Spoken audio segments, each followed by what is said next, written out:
It's a great pleasure and honor to be able to speak today, and I have some thoughts and some remarks that I'd like to share with you. The first is that I want to thank one more time, and I'll continue to for a long time, Mayor Antonio Villaraigosa for his leadership. He's been an advocate for America's cities in Washington and internationally, and I want to thank him for his tremendous leadership as President of the U.S. Conference of Mayors. Let us recognize our friend one more time.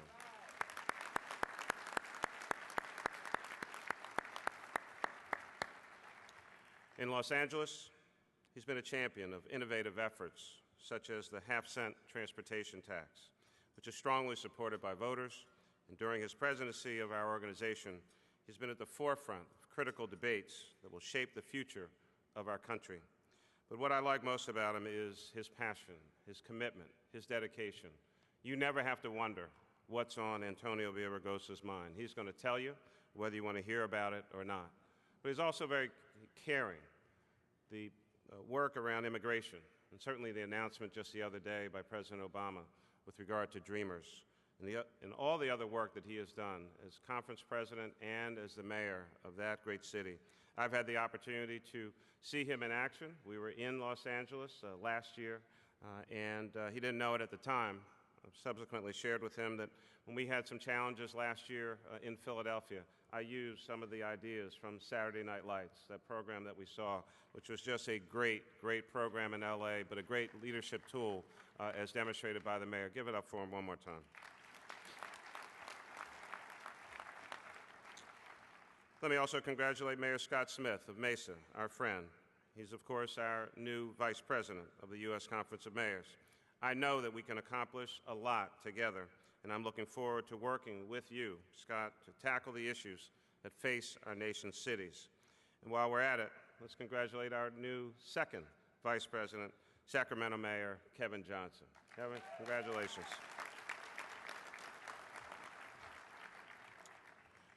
This has been an exciting conference, and I have to just one more time, we need to thank our host, Mayor Buddy Dyer.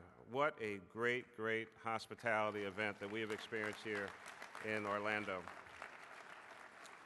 I know everyone has had a great time over the past couple of days, certainly whether it's SeaWorld or Hard Rock Live last night, the events, the volunteers that have been so kind and so wonderful. Can we give a round of applause to the volunteers who helped us with this conference?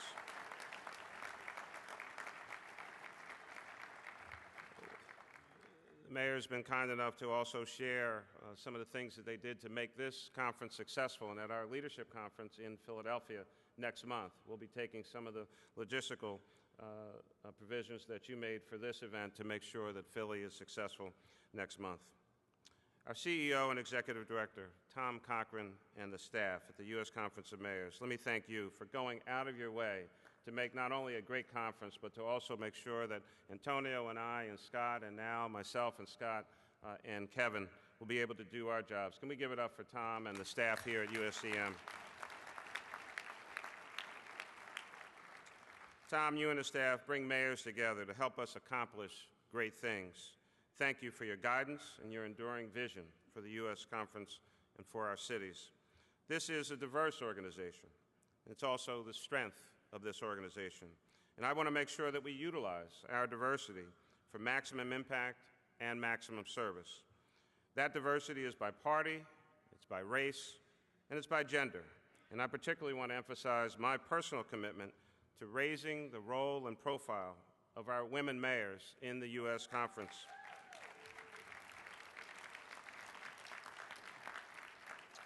I have a little more to say about that in the future, but I wanted you to know that I'm paying attention.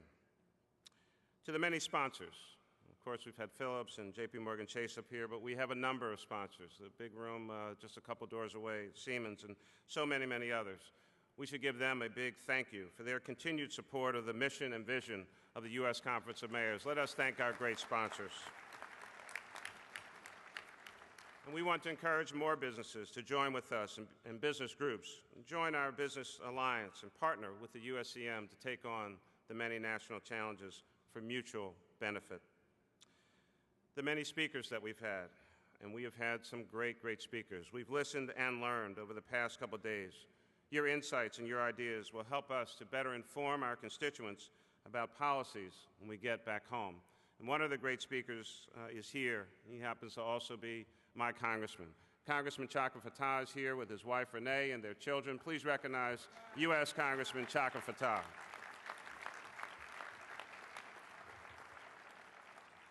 And all of you, the great mayors of the United States of America, you took the time to attend this conference. You came to Orlando. You support this great organization. It's not easy to leave our cities for a day, let alone a few days. The city still needs to run. Whatever device you use is going off at all hours of the day and night. The issues and crises never stop, and decisions still need to be made. But the U.S. Conference of Mayors is a unique opportunity for us to learn from each other and to return home with new ideas, new connections, new relationships, new programs for our cities, which are leading the way for growth and innovation throughout our country. We come together to confront some of the most important issues facing America today: jobs, economic development, energy independence, innovation, and violence reduction.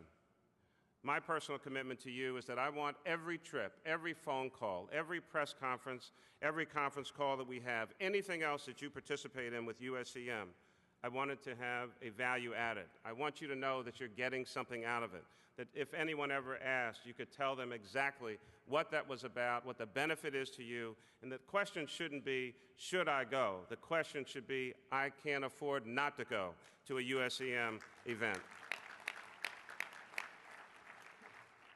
Allow me one personal moment.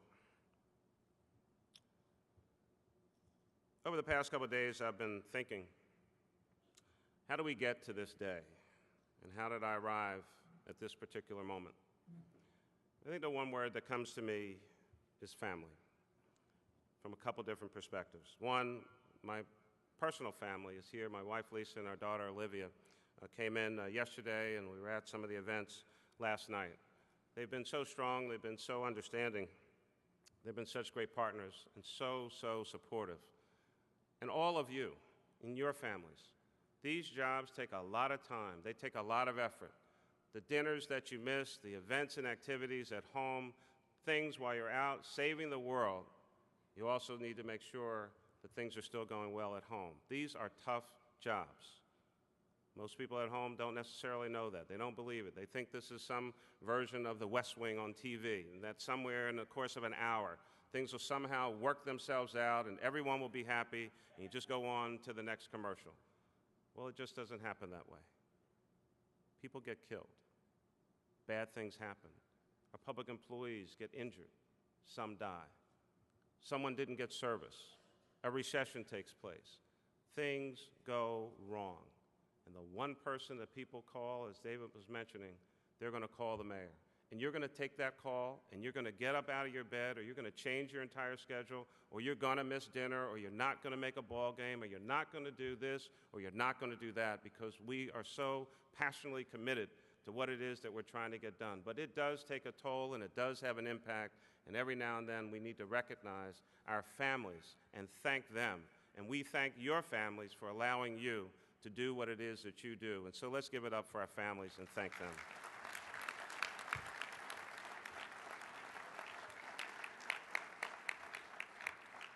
And then, of course, there are our government families.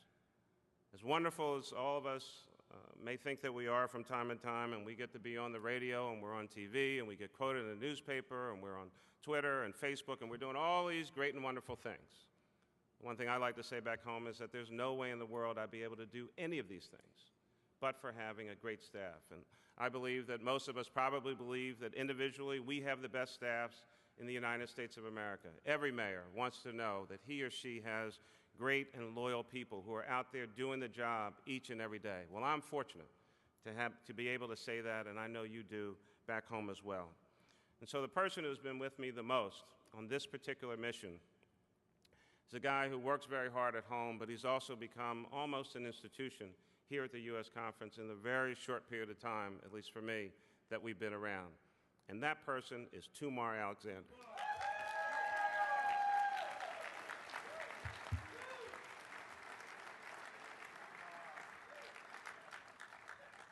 He's been a trusted friend, a great advisor. He gets along with everyone, and his whole sole purpose is trying to get some things done. And so we've been at this, attended my first conference in June of 2008, and we've been going at it ever since. And I appreciate all the help and support that you've given Tumar and the things that I've tried to get done. More oftentimes than not, your staffs and some of the mayors even have gotten to know him, and I think in some instances folks would actually rather talk to Tumar than talk to me. And that's all right. I've got some other folks from the government family here, and I just want to recognize them. Our Director of Communications and Strategic Partnerships, Desiree Peterkin-Bell. Our Director of Federal Relations, Terry Gillen. Our Chief Education Officer, Lori Shore, is here with us today. Lori, good seeing you. And one of our Deputy Managing Directors who's getting all that logistical information, Giselle Jones. I want to thank all of them. Great public servants here with us. A couple folks that work with us and try to make sure that we get some other things we need to do. They don't work on the city government payroll, but they work with us, Holly Kinzer and Aaron Cohen. I want to thank the whole family for that. And then there's the USCM family. I have been so fortunate. Been mayor for 4.5 years. And from the moment I was first in touch with this organization, from the moment of the first meeting, I've been embraced, I've been mentored, I've been supported, I've been encouraged. And some of those folks are up here, and I need to talk about them. First and foremost, the action that you saw me take earlier Mayor Goodman, you understand. There would be no explanation that I could ever give for standing next to you when you were making your presentation, given the other folks who were with you. But I learned how to deal with that at my first meeting from Mayor Doug Palmer, who had to deal with that challenge, and certainly no disrespect intended. But Doug Palmer has been a friend of mine for a long period of time before I became mayor. And has helped shepherd me through this great organization. And then you have people like Manny Diaz. Manny, who became president the year that I first came in to the conference. Manny, thank you so much. Elizabeth Couts, who was our most recent president before Antonio, and kind of took me up under her wing. Antonio, as I talked about, and Scott Smith. Joe Riley, the dean of the U.S. Conference of Mayors, been a good friend. Jerry Abramson helped me a great deal, and Don Pasquale. Don, thank you as well. I noticed, Don, that you got up to the stage here as Mayor Goodman and her friends had just arrived. That was a brilliant move on your part. Yes. These mayors and many others have really had a personal impact on my work and on my service here, and you've shared that influence and nurtured, and it's been very helpful. I'm honored and humbled to be named the 70th president of the U.S. Conference of Mayors, and I'm confident that if we work together, and I know we will, that we can accomplish great things over the next year. Cities matter, mayors matter, and USCM matters. Mayors are leaders and doers. We get things done, and we're moving America's cities forward. That can be a jarring idea in today's America, where some of our national leaders can't seem to agree on anything. Mayors don't have the luxury of endless debate and gridlock. We act, we respond each and every day to the needs of our cities. We pick up the trash. We balance our budgets. We have police officers on patrol in our streets. We put out fires. We fix potholes, and we pick up trash. Mayors get the job done each and every day, and our constituents would and should accept no less. I don't know about you, but I only have to step outside City Hall for an instant tracking poll about how I'm doing that day. Philadelphians are certainly not shy about sharing their opinions, and I'm sure the same is probably true in your cities as well. But despite a sluggish economy and a devastating recession, America's cities have continued to grow, innovate, and inspire. America's metropolitan areas are responsible for nearly 90% of the nation's GDP and 85% of the jobs. Metropolitan areas are driving job growth, and there's one simple reason. The cities are where the talent is. When company executives are looking to relocate or expand, they increasingly ask themselves, where can they find the talent? The answer is America's talent incubators, our cities. Just a few weeks ago, I opened a new downtown Philadelphia gateway office for Bentley Technology Partners, headquartered out in the Philadelphia suburbs, who came to tell us that they were actually having trouble attracting young talent to move out of Philadelphia and into the suburbs to be at their firm. They needed a presence in Philadelphia. That very same day that I cut the ribbon on Bentley's new office in Center City, our economic development team received a call from another technology company, again, a company located in the suburbs, looking to do exactly the same thing for exactly the same reason.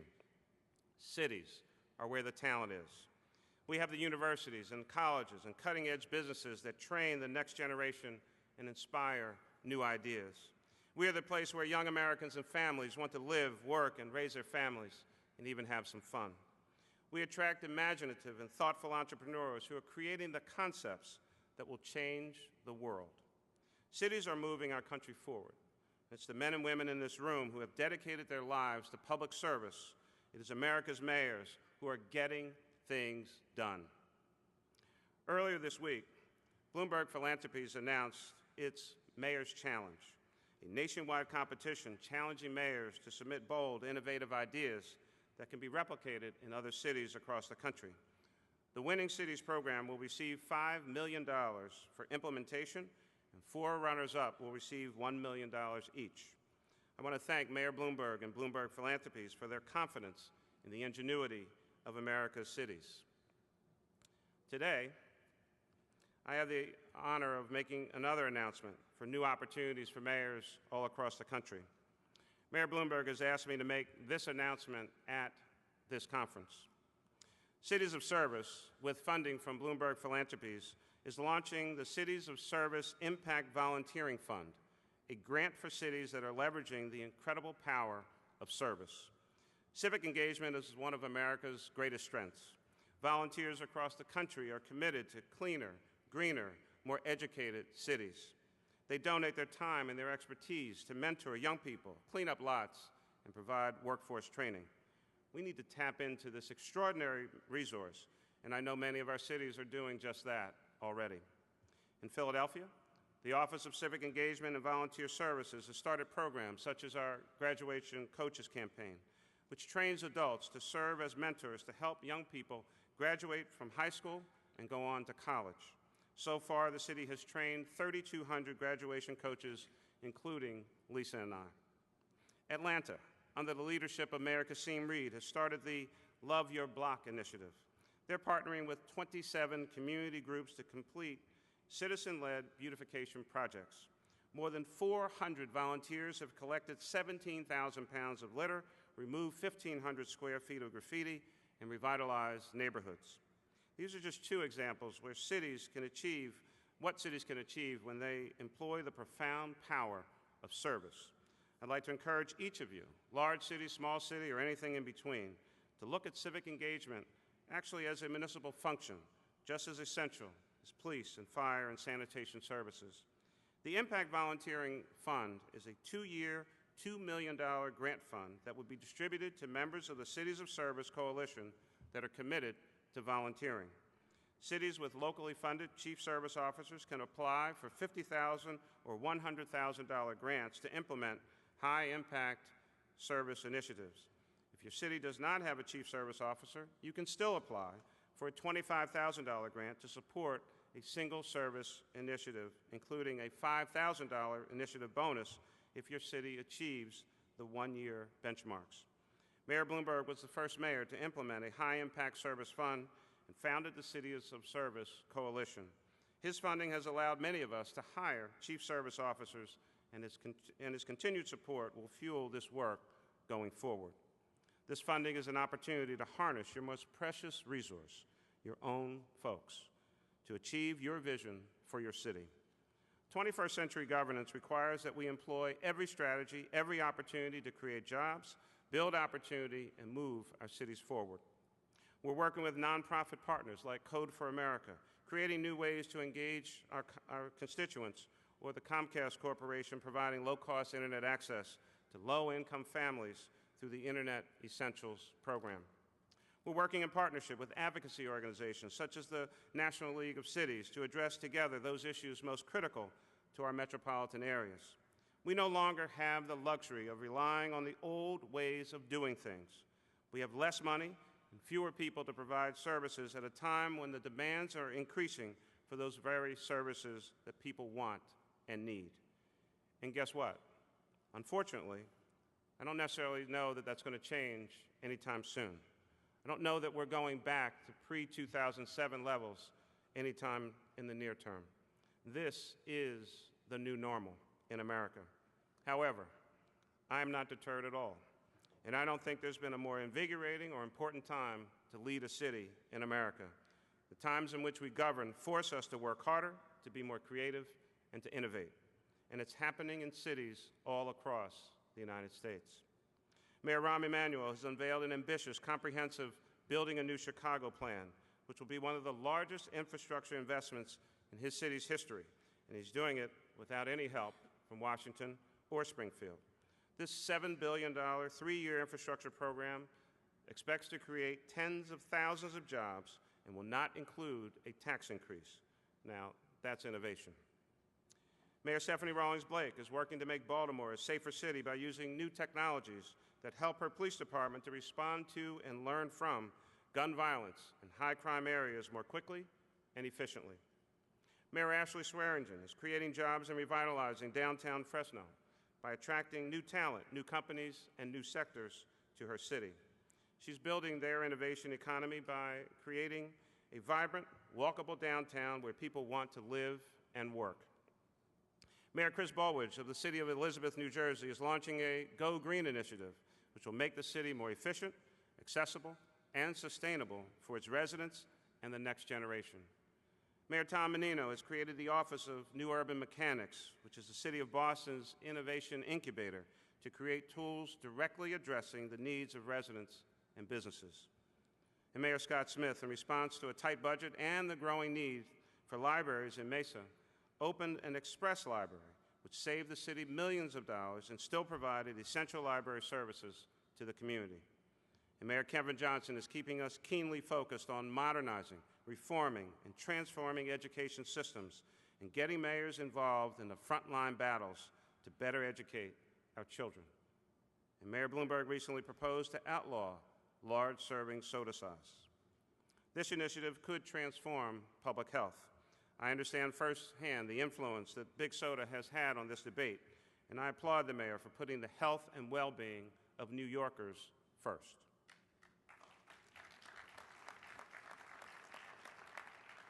Finally, in Philadelphia, we're investing in our city and providing essential services to our constituents in some new ways as well. For example, cities across the country are faced with the complex challenge of providing a safe and affordable water supply and adhering to federal clean water regulations. In Philly, we recently launched Green City Clean Waters, our 25-year, $2 billion plan to protect our watershed by remaking the city's stormwater infrastructure through green, sustainable solutions. This plan has led our city to signing an historic cooperation agreement with the EPA that could change the relationship between cities and the EPA in the future. Instead of ripping up our streets all across Philadelphia and installing large pipes and holding tanks, which would have been prohibitively expensive and not actually address the long-term problems, we're rethinking the way that we use our water resources. We're installing rain gardens, stormwater trenches, and green roofs throughout Philadelphia. Stormwater management, now that's a really kind of wonky subject. However, this plan makes Philadelphia greener, transforms our urban landscape, and improves the quality of life for our citizens. These changes will help us to attract new residents who want to live and work in a vibrant 21st century city, and companies will follow them to, again, access their talent. There are hundreds of innovative and creative ideas that these cities are bringing forward all across America, but it's because of you, America's mayors, getting things done, that these innovations are possible, because it doesn't look like we'll be getting any big help anytime soon from anywhere else. And while we set goals for innovation and new agendas, there are some old issues, old troubles that continue to plague many American cities. issues that will require us to challenge our old assumptions, speak some uncomfortable truths, and shun political correctness. One such issue is the scourge of violence, which is wiping out a generation of young African American men. Each year in the United States, thousands and thousands and thousands of people are killed on our respective city streets. But since we lose seemingly one person at a time, we somehow seem to forget how commonplace it is. Let me talk about the devastating impact that occurs in one segment of our community. In 2011, 75% of Philadelphia's homicide victims were African American males. That's 230 people. If 230 people were killed by tainted spinach in Philadelphia, the USDA would issue a national recall immediately. If 230 people were, God forbid, killed in a plane crash, there would be congressional hearings on air travel.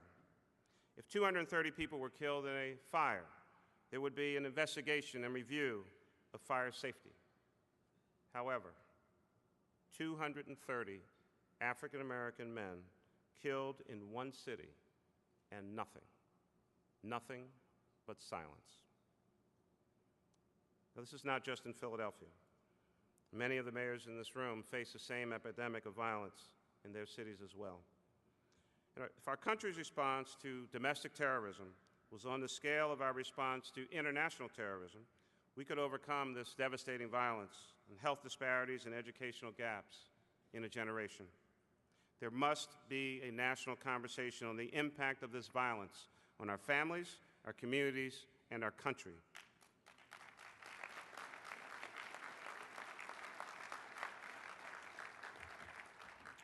We know that violence breeds upon itself, and the longer we wait to act, and the more intractable these problems become.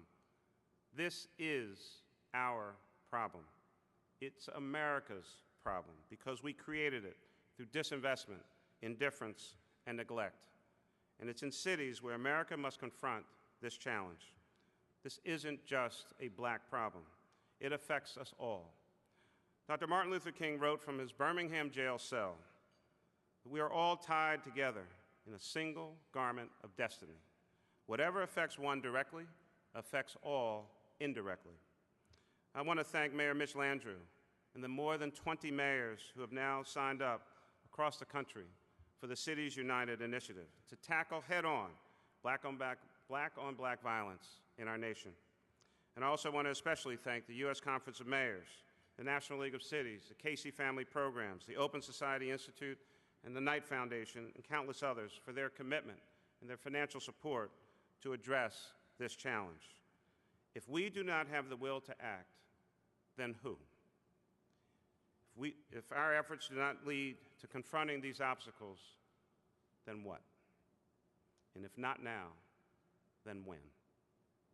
Through Cities United, we're going to take this issue on, to raise awareness, look at the root causes, and ultimately to work with anyone who will work with us to come to the table with solutions, real solutions, to the scourge of violence across America.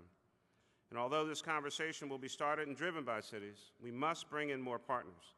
Violence affects our country's economic competitiveness, our health, our educational attainment, incarceration rates, and so many aspects of society that it must be addressed nationally. We need to leverage the power of advocacy and partnership to push this to the forefront of the American conversation. And I and we need your help. This is our responsibility, our promise to our citizens, our hope to our cities. And so today, in June of 2012, we are looking toward the future of American cities and our nation. There are many challenges ahead, but I also see great potential and wonderful opportunity. We are currently in an election year, which means that there will be, unfortunately, possibly, some additional partisan bickering. In July, we're going to come together in Philadelphia during our annual leadership meeting to plan, and in November, we will have our moment. The chances right now that we need to seize between the election and the inauguration of our next president. This brief window of time, once the partisan atmosphere has hopefully cooled down a little bit, is when Washington could actually get some work done. As the U.S. Conference of Mayors, we need to be at the forefront of that work, ready to hit the ground when they're ready to do some work, advocating for what our cities need, letting Washington know that we mean business, and they cannot ignore 80% of America that we represent.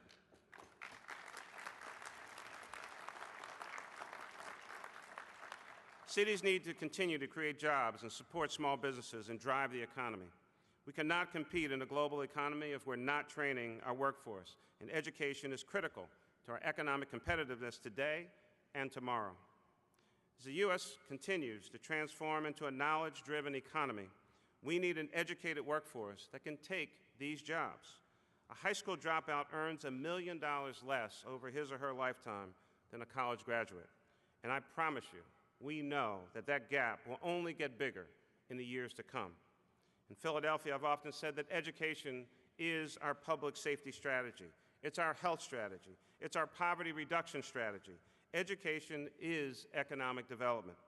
It's central to everything we're working to accomplish. It's true in Philly, and it's true in every city across America.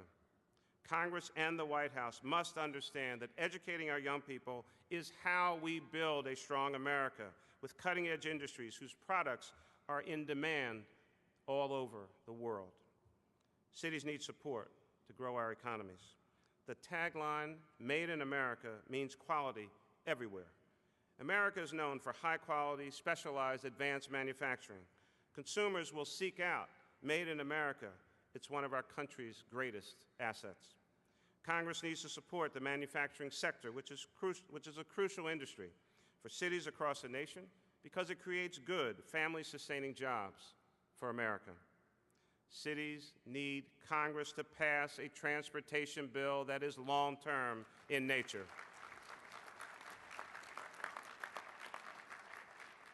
Stopgap funding measures and kicking the can down the road just won't work. Our country's transportation infrastructure was once the envy of the world. It needs to be again. Today, we confront crumbling bridges, slow railways, and inadequate street repair. We can create shovel-ready jobs today if we invest in our infrastructure. Congress needs to rally around the measures that have received broad bipartisan support in the past and pass a long-term transportation blueprint for America. When we move America's cities forward, we know that there are enthusiastic, dedicated mayors working toward a common goal. Mayors are getting the job done, but we're doing so in a globalized economy with new rules. We can't follow the old playbook anymore. Cities must work together in partnership to address the extraordinary challenges that we're facing. And they're not simple challenges with easy solutions. But then again, there's not a mayor in this room who thought that their job was going to be easy. We all know that you're in the wrong business if that's your goal. I'm confident that America's cities have a bright future ahead. And people are moving into cities, and they're moving into these centers of growth all across the country. Cities are where people want to live and work. Cities are where the new ideas are being created. Cities are the hubs of culture and art and networks. Cities are where the innovation is taking place. Cities are the future of America. When you come to the U.S. Conference of Mayors, I want you to see and experience that future and appreciate the incredible potential we have when we unite. There's a lot of work ahead, but this really is our chance. It's our opportunity. It's our moment. And the cities of America will be heard, and mayors will lead us into a bright future. Thank you.